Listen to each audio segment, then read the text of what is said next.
नाजरीन आदाब, मिल्ली डायलॉग के नए एपिसोड में आपका खैर मकदम है। आज हम बात करेंगे हिंदुस्तान की साझा संस्कृति की, साझा विरासत की, जिसने एक लंबे अरसे तक हिंदुस्तान को एक धागे में पिरो के रखा। यहाँ पर तमाम अलग अलग मज़हब होने के बावजूद सबकी आपस में एक सहमति, एक कल्चर, एक विरासत को लेके आगे बढ़े। आज किन चुनौतियों का सामना कर रही है वो हमारी साझा तहजीब, साझी कल्चर, उस पर हम बात करेंगे। हमारे साथ हमेशा की तरह मौजूद हैं प्रशांत टंडन जी। सर, आपका खैर मकदम है, स्वागत है आज के इस सर, एक हमने देखा कि भारत में करीब इस्लाम 800 साल पहले आया। आने के बाद जब यहाँ इस्लाम आया, उसने अपना जो इस्लामी रूप था अरब का, वो चोला उसने वहाँ उतार दिया, हिंदुस्तान में आया तो हिंदुस्तानी कल्चर को अपनाया, हिंदुस्तानी तहजीब को अपनाया। पहनने से ओढ़ने तक, खाने पीने की बहुत सारी चीज़ें वो, यानी हिंदुस्तान में जब इस्लाम आया तो वो हिंदुस्तानी हो गया, अरबी नहीं रहा। और एक नए समाज का, नई सोसाइटी का निर्माण हुआ और हमने देखा कि दोनों तहजीबों ने एक लंबे अरसे तक हिंदुस्तान की को एक फ़रोग दिया, एक डेवलप किया नए सोसाइटी का। तो उसको हमारे यहाँ साझा संस्कृति कहते हैं, कंपोजिट कल्चर कहते हैं, इंक्लूसिविटी कहते हैं। उसकी एक अहमियत रही है। तो सबसे पहले हम जानना ये चाहेंगे आपसे, आप उस पर विस्तार से बनाएं कि वो संस्कृति क्या थी, उसकी आज के टाइम पे कोई अहमियत है, और अहमियत है तो किस तरीके की अहमियत है, क्या हमको वापस उसको रिवाइव करना चाहिए? जी देखिए, यहाँ पे इस्लाम आया, क्रिश्चियनिटी आई, और बाकी जो सिख, जैन, बौद्ध, यहीं के हैं, हिंदू धर्म यहीं के का है। तो ये आए तो केवल जिसको कहा जाए कि इस्लाम मान लीजिए आया, तो बहुत सारे मुसलमान नहीं आए, वो यहीं के थे। तो थोड़े से लोग आए होंगे शुरुआत में, और वो यहीं के लोग हैं। तो पहली बात। दूसरी बात कि देखिए, भारत में जैसा आपने कहा कि इस्लाम भी अपने जो भारत का जो मिजाज था उसके हिसाब से ग्रो किया है, और ईसाईयत भी वैसे ही है। आप देखिए ना कि ईसाई लोगों के नाम भी आप देखें, मैं बहुत सारे ईसाइयों के नाम जानता हूँ। ट्राइबल एरियाज में चले जाएं तो उन्होंने कल्चर नहीं छोड़ा है, कल्चर नहीं छोड़ा, भगवान भी पुराने ही मान। हाँ, उनके जो कुल देवता हैं वो सब उनके चर्च के आसपास ही रहते हैं, वहीं उनकी मूर्तियाँ लग जाती हैं।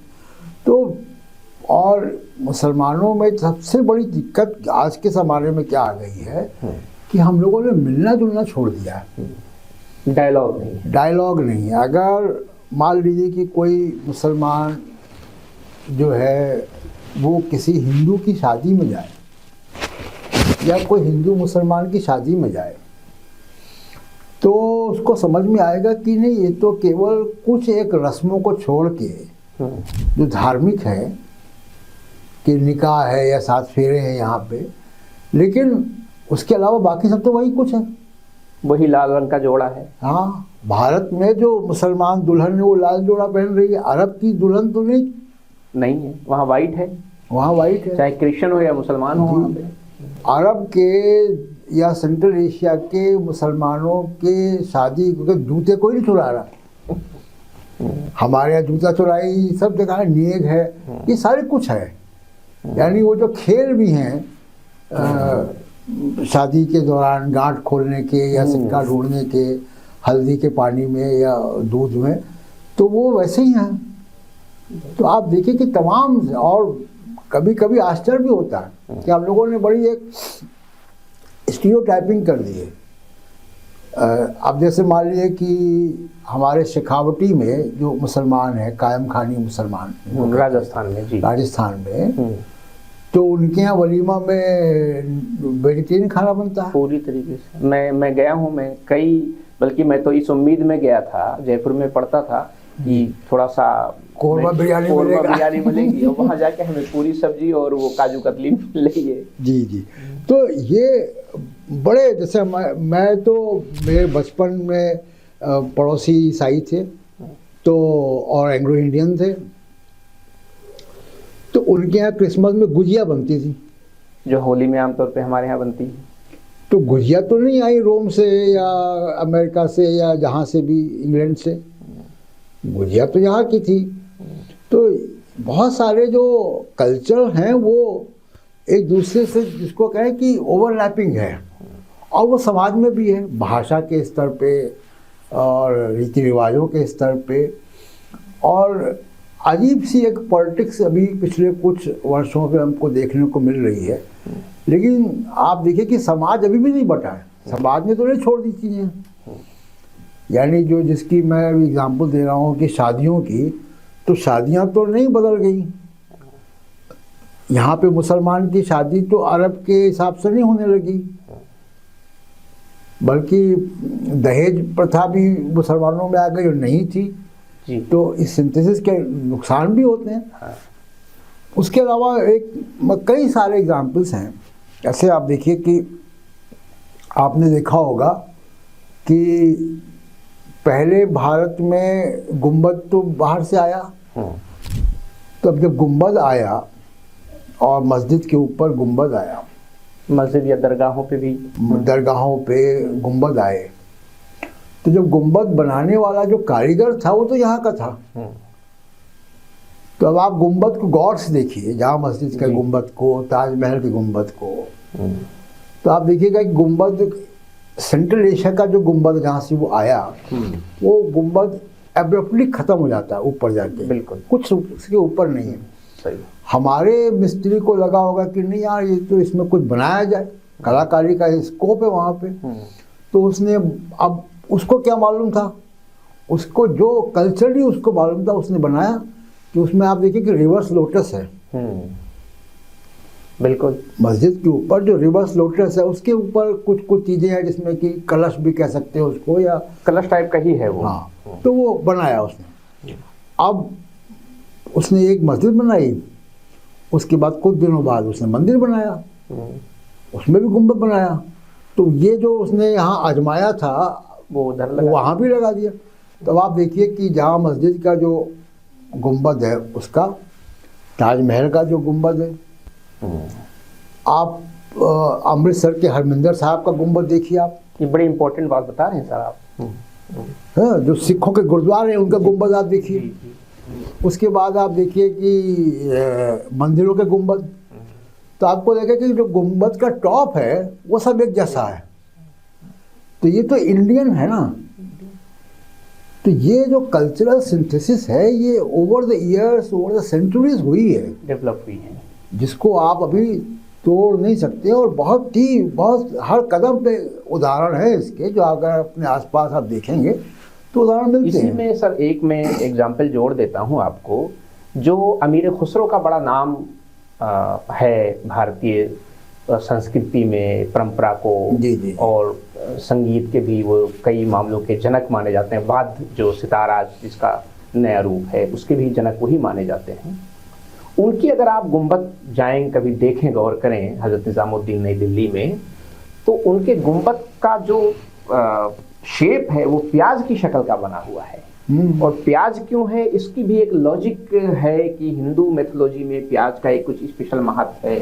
फिर उससे इंस्पायर होकर उन्होंने जो है वो बनाया गया। बिल्कुल। भाषा के स्तर पे आप देखिए कि अब जैसे प्रॉफिट के जन्मदिन पर जो कव्वालियाँ बनी हैं जी, अब उसमें एक मैं कई बार सुनता हूँ, उसको बहुत अच्छी लगती है, ज़फ़र बदायूनी की जी।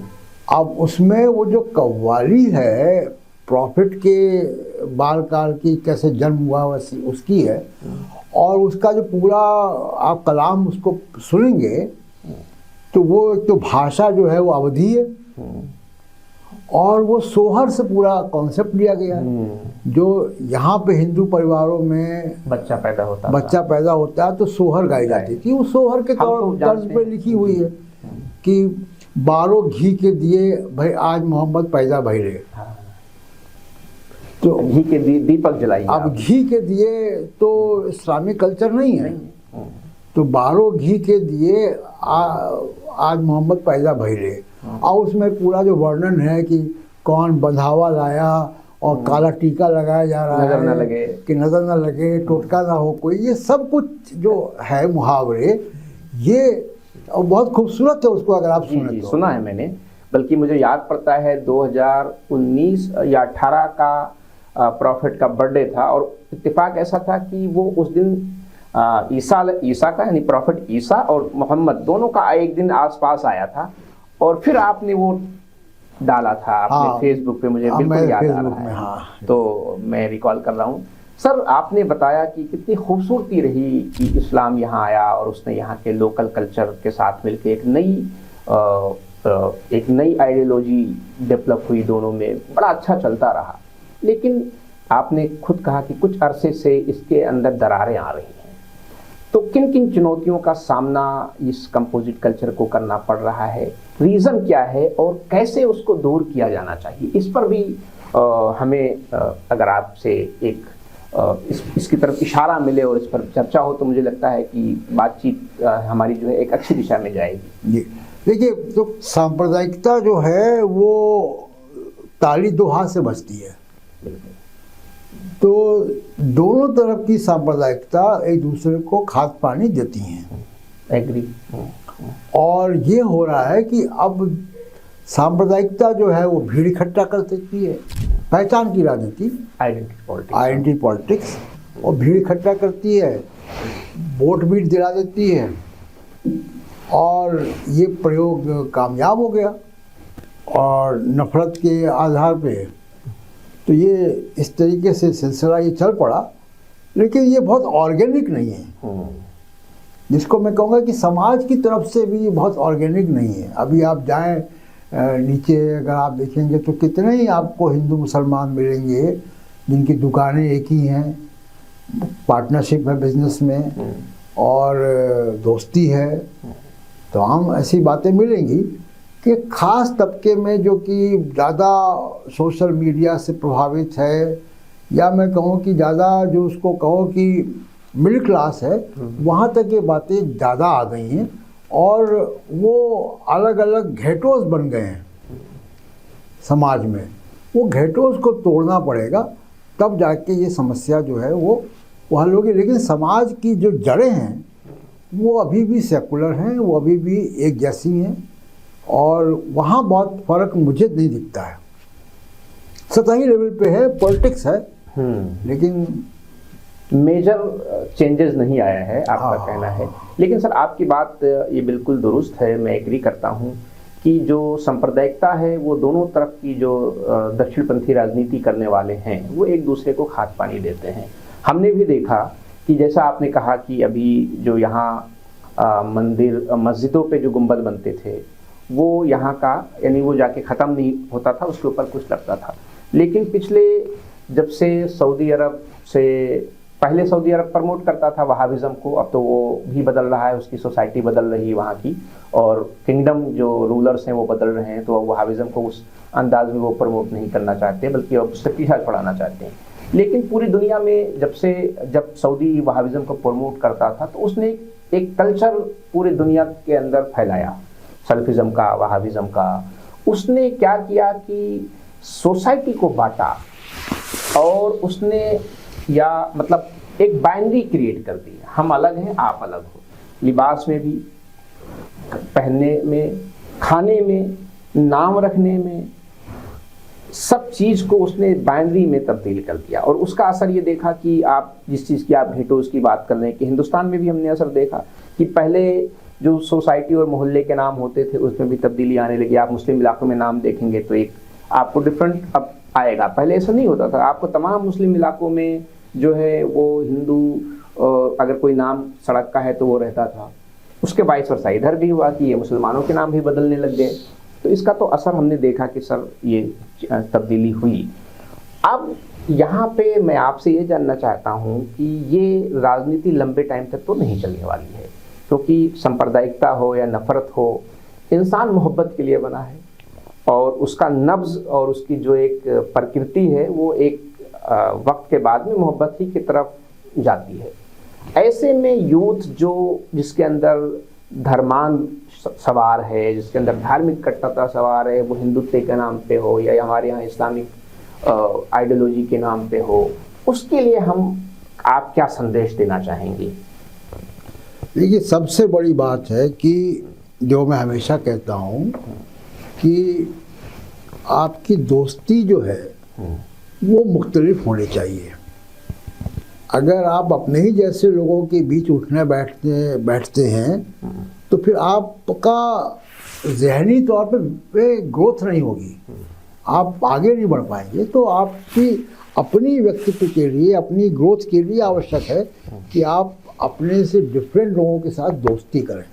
तो हर मुसलमान के भी 3-4 दोस्त हिंदू होने चाहिए, और मुसलमानों के भी दोस्त और हिंदुओं के भी दोस्त मुसलमान होने चाहिए। और केवल मुसलमान क्यों, तमाम समाज के लोगों से दोस्ती, के अलग अलग कास्ट के भी होने चाहिए। हाँ, जैसे मेरी दोस्ती आप देखें तो डाइवर्स है, बहुत डाइवर्स है। तमाम तरीके के लोग हैं उसमें, ईसाई भी हैं, सिख भी हैं, मुसलमान भी हैं, और समाज के दूसरे तबकों से आने वाले लोग भी हैं, ट्राइबल भी हैं। तो ये सबसे ज़रूरी है कि, और केवल दोस्ती चाय की दुकान वाली दोस्ती नहीं, घर आने जाने वाली दोस्ती। मुझे सर याद आ रहा है, एक सिविल सोसाइटी थी, उसने एक कैंपेन चलाया था इसी लाइन पे, मेरे घर आके तो देखो। जी जी। और बड़ा सक्सेस हुआ था। मुझे लगता है कि इस तरह के कैंपेन की ज़्यादा ज़रूरत है। जी जी। देखिए, आप जैसे मान लीजिए कि जो सोशल मीडिया और व्हाट्सएप को कंज्यूम करने वाला एक हिंदू युवा है, युवती है, कोई भी व्यक्ति है, उसको इतना जहर पिला दिया गया है कि उसको मालूम ही नहीं है कि मुसलमान भी अपने घर में आलू और तरोई और भिंडी ये सब खाता है। उसके घर में गोश्त बहुत ही कम बनता है उसके यहाँ भी, और तमाम बातें। तो ये जो स्टीरियोटाइपिंग हुई है, ये आने से दूर होगा। वो जब तक आप घर आएंगे जाएंगे नहीं, तब तक जो है वो दूर नहीं होगा। लास्ट सवाल सर आपसे, आपको क्या भविष्य लगता है भारत का? भारत क्या, जो पहले हमारी एक, जिसकी हमने शुरुआत में बात की, कंपोजिट कल्चर की, साझा संस्कृति की, उसका कुछ भविष्य अब आपको दिखता है? देखिए, मैं तो समाज के वैल्यूज़ को थोड़ा बहुत गौर से देखता हूँ, अध्ययन भी करता हूँ, और ये सोशल वैल्यूज़ हर 10-15 साल में बदलती हैं। मुझे एक 2025 अभी गुजरा है, 2025 दो चीज़ें देकर गया है। एक AI, तो AI जो है वो लैब से बाहर आया और जनता के बीच में आया AI, और दूसरा एक शब्द दे के गया जेन ज़ी। 2025 ये जो जेन ज़ी है, जो युवा है, जो अब भविष्य का नागरिक है, ये बहुत नई वैल्यूज़ लेकर आ रहा है, और मुझे पूरा भरोसा है कि ये समाज में नव निर्माण जो है वो समाज का करेगा। नाजरीन, आज के लिए इतना ही। नए एपिसोड के साथ फिर हाजिर होंगे, तब तक के लिए खुदा हाफिज।